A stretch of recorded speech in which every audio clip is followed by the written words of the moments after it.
하나님 말씀 창세기 35장 1절에서 7절 말씀입니다.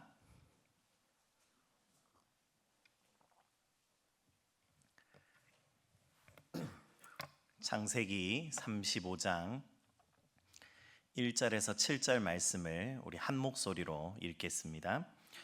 하나님이 야곱에게 이르시되 일어나 베델로 올라가서 거기 거주하며 내가 내 형 에서의 낯을 피하여 도망하던 때에 내게 나타났던 하나님께 거기서 제단을 쌓으라 하신지라. 야곱이 이에 자기 집안 사람과 자기와 함께한 모든 자에게 이르되 너희 중에 있는 이방 신상들을 버리고 자신을 정결하게 하고 너희들의 의복을 바꾸어 입으라. 우리가 일어나 베델로 올라가자. 내 환난 날에 내게 응답하시며 내가 가는 길에서 나와 함께 하신 하나님께 내가 거기서 제단을 쌓으려 하노라 하매, 그들이 자기 손에 있는 모든 이방 신상들과 자기 귀에 있는 귀고리들을 야곱에게 주는지라. 야곱이 그것들을 세겜 근처 상수리 나무 아래에 묻고, 그들이 떠났으나 하나님이 그 사면 고울들로 크게 두려워하게 하셨으므로 야곱의 아들들을 추격하는 자가 없었더라. 야곱과 그와 함께한 모든 사람이 가나안 땅 루스 곧 베델에 이르고 그가 거기서 제단을 쌓고 그곳을 엘 베델이라 불렀으니 이는 그의 형의 낯을 피할 때에 하나님이 거기서 그에게 나타나셨음이더라. 아멘.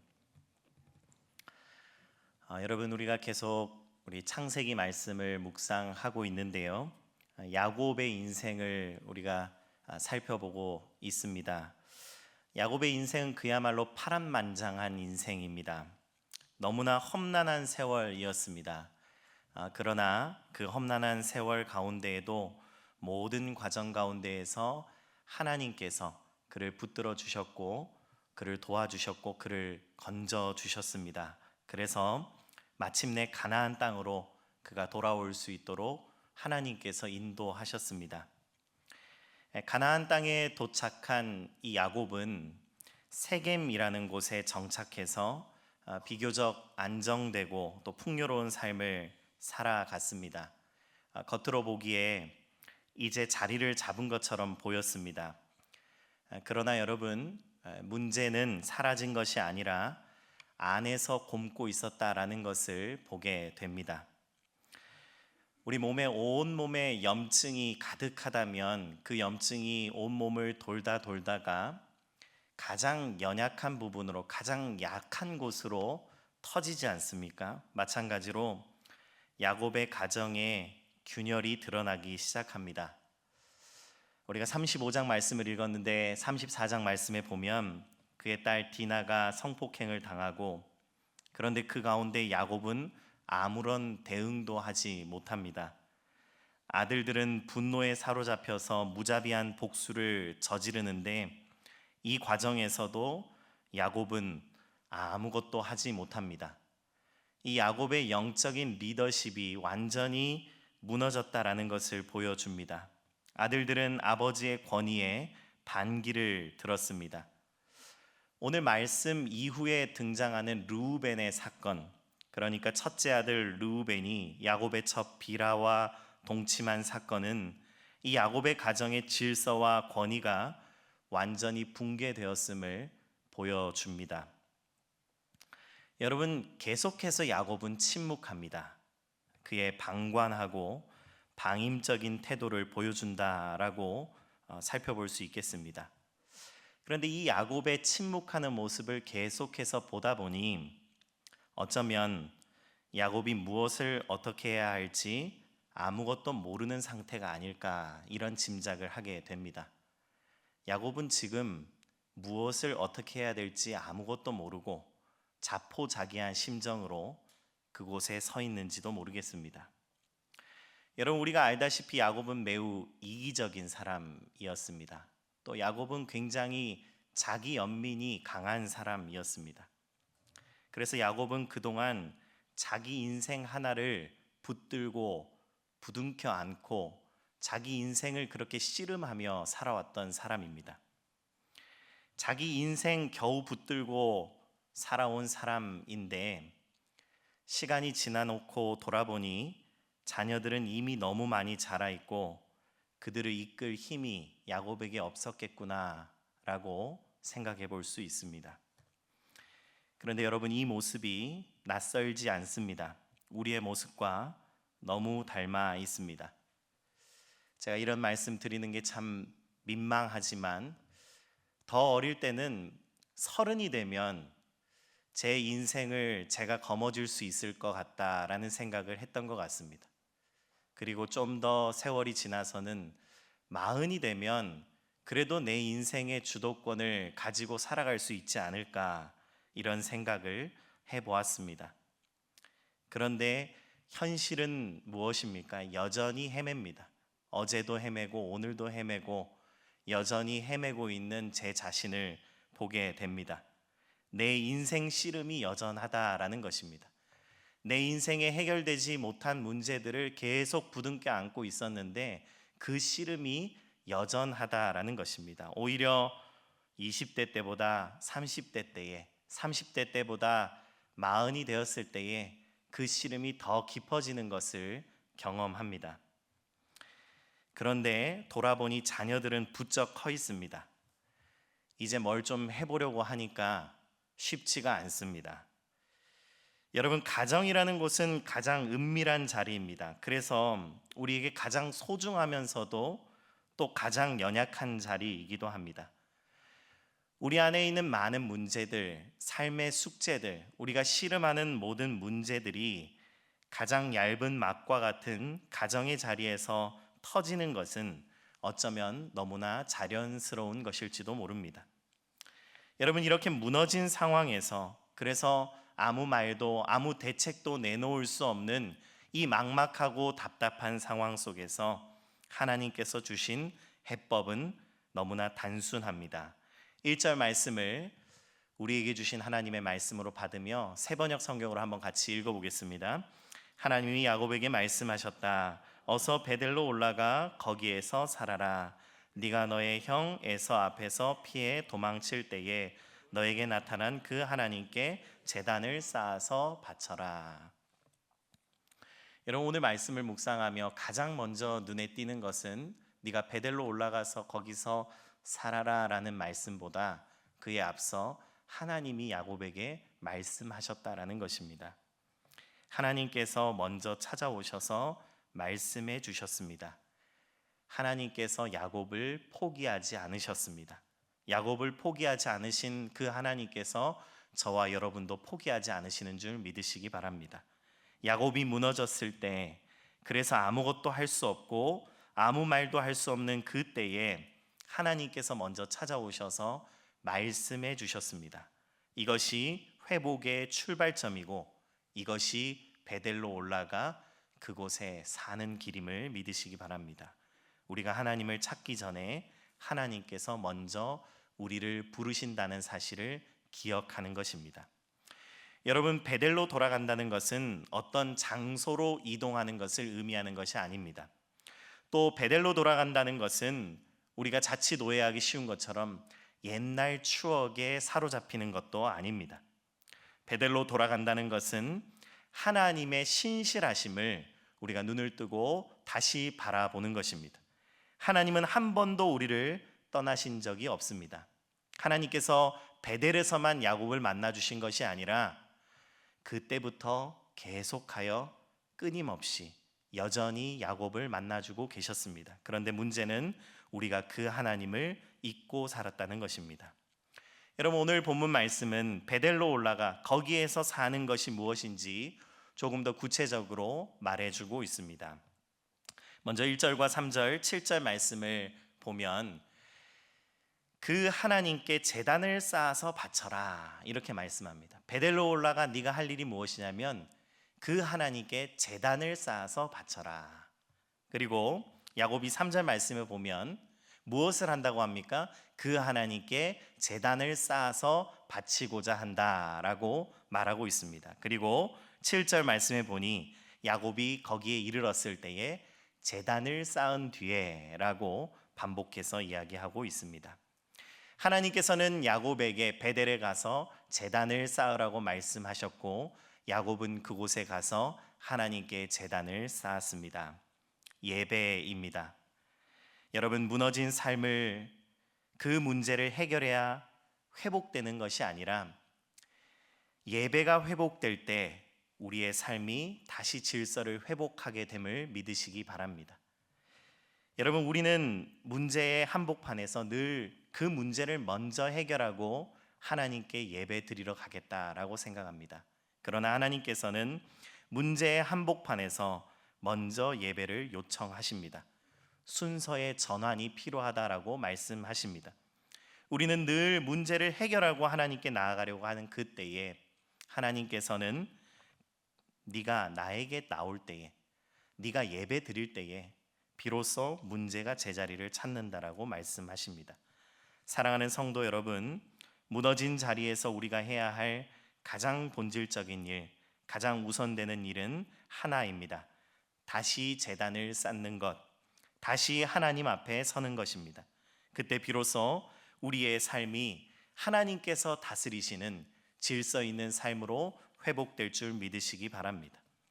여러분, 다시 1절과 7절 말씀을 한번 보겠습니다.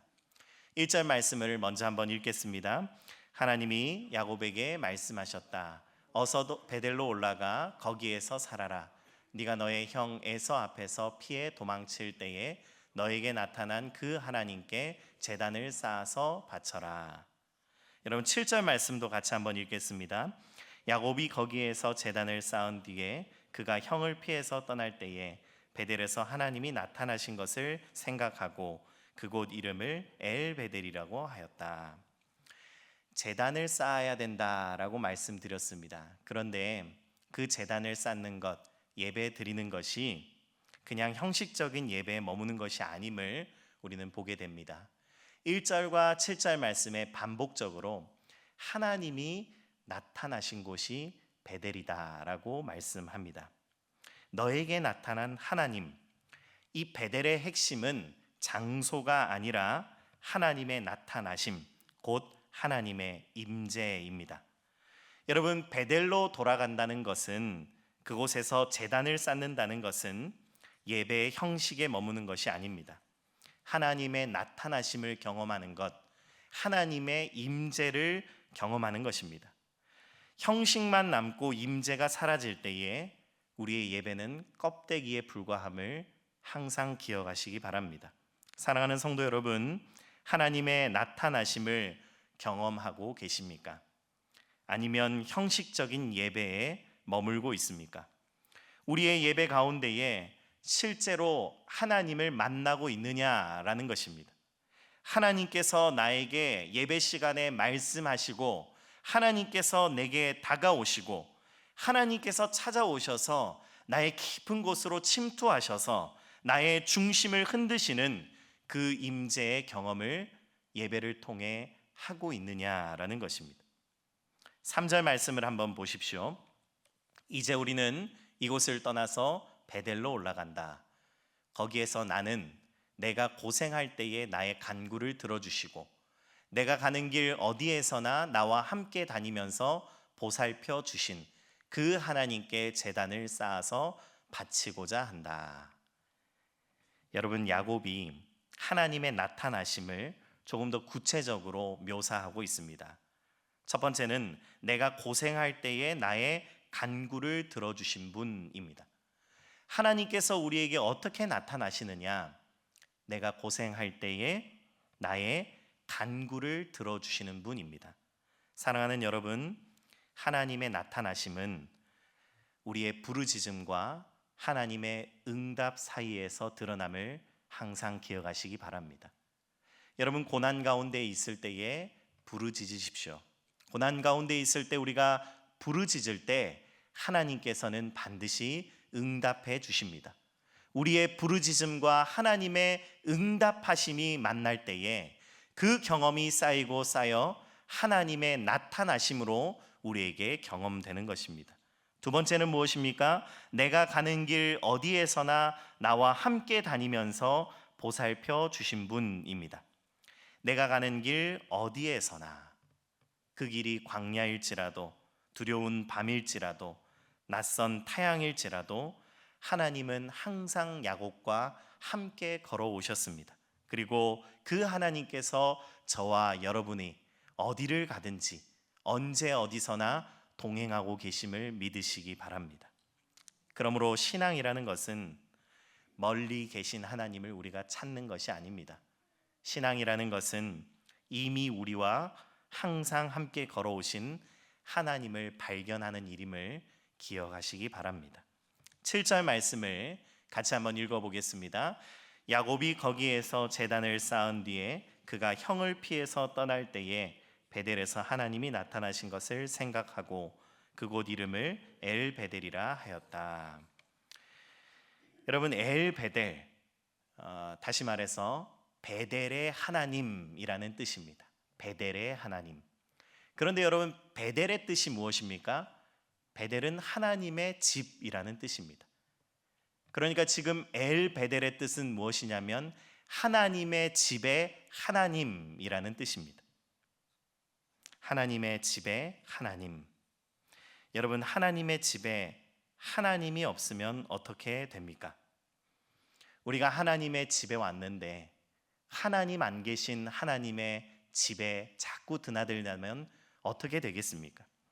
빈 집에 드나들면 무엇이 의미가 있겠느냐라는 것입니다. 하나님의 나타나심을 경험해야 합니다. 우리가 드나드는 이 예배의 자리가 익숙해질수록 종종 집만 남고 그 집의 주인이신 하나님을 놓치기가 참 쉽습니다. 찬양도 있고 기도도 있고 말씀도 있고 공동체도 있는데 정작 하나님이 없다면 무슨 소용이 있느냐 말입니다.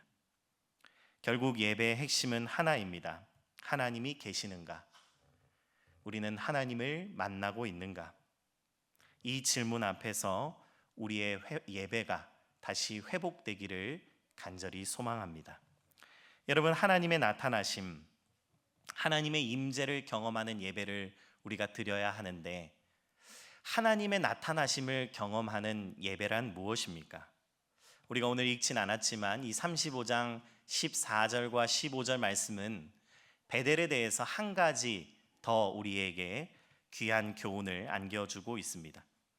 우리가 하나님의 임재를 경험하는 것, 하나님의 나타나심을 경험하는 것은 곧 하나님의 말씀을 듣는 것임을 말해주고 있습니다. 우리 14절과 15절을 같이 한번 읽어보겠습니다. 야곱은 하나님이 자기와 말씀을 나누시던 곳에 기둥 곧 돌기둥을 세우고 그 위에 부어드리는 제물을 붓고 그 위에 기름을 부었다. 야곱은 하나님이 자기와 말씀을 나누시던 곳에 이름을 베델이라고 하였다. 여러분, 창세기 35장 14절과 15절이 베델에 대해서 무엇이라고 묘사하고 있습니까? 그곳은 야곱이 하나님의 말씀을 들은 곳이었다라고 말해주고 있습니다. 하나님의 임재라는 것, 하나님의 나타나심이라는 것은 어떤 추상적인 감정이 아닙니다. 우리가 하나님의 나타나심을 경험하기 위해, 하나님의 임재를 경험하기 위해 이 예배 시간에 간절한 마음으로 앉아 있는데 하나님이 진짜 우리에게 나타나신 예배가 무엇입니까? 내 가슴이 뜨거워지고 하나님이 나에게 진짜 임하신 것 같아, 이런 마음의 동요가 일어나면 그것이 하나님의 임재를 경험한 것입니까? 물론 그런 감정도 중요하겠지만 오늘 창세기 35장에서는 우리에게 하나님의 나타나심은 구체적으로 하나님의 말씀하시는 것을 듣는 것으로 경험된다라고 말해주고 있습니다.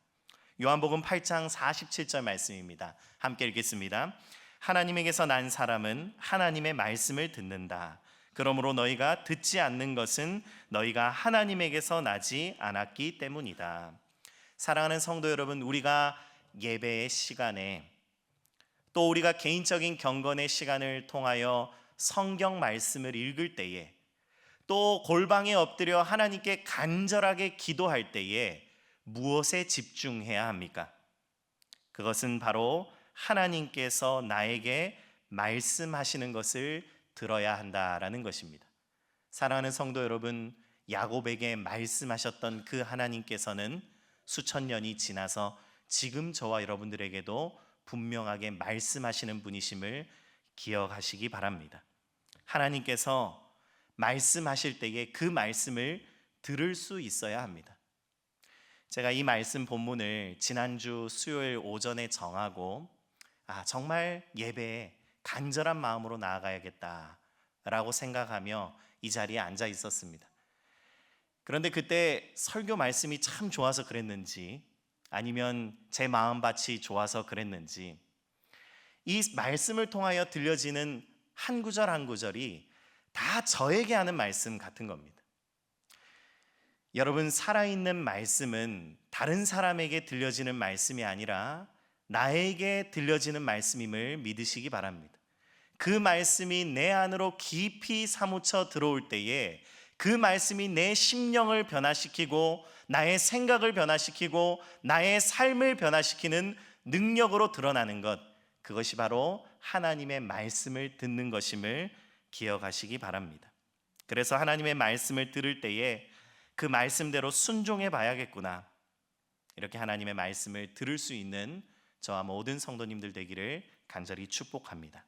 끝으로 여러분, 우리가 베델로 올라가기 위해 그 베델의 회복을 위해 전제 조건이 하나 있습니다. 2절과 4절 말씀을 같이 한번 보겠습니다. 야곱은 자기의 가족과 자기가 거느리고 있는 모든 사람에게 명령하였다. 너희가 가지고 있는 이방 신상들을 다 버려라. 몸을 깨끗이 씻고 옷을 갈아입어라. 그들은 자기들이 가지고 있는 모든 이방 신상과 귀에 걸고 있는 귀고리를 야곱에게 가져왔다. 야곱은 그것들을 세겜 근처 상수리 나무 밑에 묻었다. 여러분, 가족들에게 야곱은 명령합니다. 우상을 버려라. 우상은 하나님보다 더 의지하는 모든 것입니다. 여러분, 하나님의 말씀을 들어야 하는 사람들이 하나님보다 더 귀히 여기고 하나님보다 더 신뢰하는 것이 있다면 어떻게 하나님의 말씀을 들을 수 있겠습니까? 하나님께 나와 제단을 쌓고 하나님의 나타나심을 경험하고 그 하나님의 나타나심 속에서 하나님의 말씀을 듣기 위하여 우리는 계속하여 우리 안에 있는 깊은 우상들을 내려놓아야 할 것입니다. 나의 안전과 욕망과 인정과 두려움 속에서 만들어 놓은 그 우상들을 내려놓지 않고서는 베델로 갈 수 없습니다. 사랑하는 성도 여러분, 회복은 우리에게 무엇을 더할 때 찾아오는 것이 아니라 우리 안에 있는 것을 내려놓을 때 찾아오는 것임을 늘 기억하시기 바랍니다. 말씀을 맺습니다. 무너진 야곱에게 하나님께서 주신 해법은 다시 베델로 돌아가 거기서 살아라 라는 것이었습니다. 그리고 오늘 하나님께서 야곱과 같은 우리에게, 무너진 우리에게 말씀하십니다. 너희는 다시 십자가로 돌아가라. 우리의 삶이 무너지면 우리는 문제를 해결하려고 안간힘을 씁니다. 그러나 하나님께서 말씀하십니다. 1절 말씀에 보니 하나님이 야곱에게 말씀하셨다. 어서 베델로 올라가 거기에서 살아라. 오늘 우리에게 동일하게 하나님께서 말씀하십니다. 문제가 있을 때에, 어려움이 있을 때에, 너의 연약한 곳으로 그 문제들이 다 터져 나올 때에, 그 위기의 상황에 그 문제에 매몰되지 말고 그 문제를 붙들려고 하지 말고 하나님이 저와 여러분들에게 말씀하십니다. 어서 십자가로 올라가 거기서 살아라. 사랑하는 성도 여러분, 십자가에서 예배의 자리로 부르시는 하나님을 경험하시기 바랍니다. 십자가에서 하나님의 임재로, 하나님의 나타나심으로 초청하시는 하나님의 음성을 들으시기 바랍니다. 그리고 그 십자가에서 내게 오늘도 말씀하시고 그 말씀 가운데 너희의 무엇을 변화시키고 무엇을 내려놓아야 할지 결단하기를 촉구하시는 그 하나님의 음성 가운데로 나아가는 모든 성도님들 되기를 간절히 축복합니다.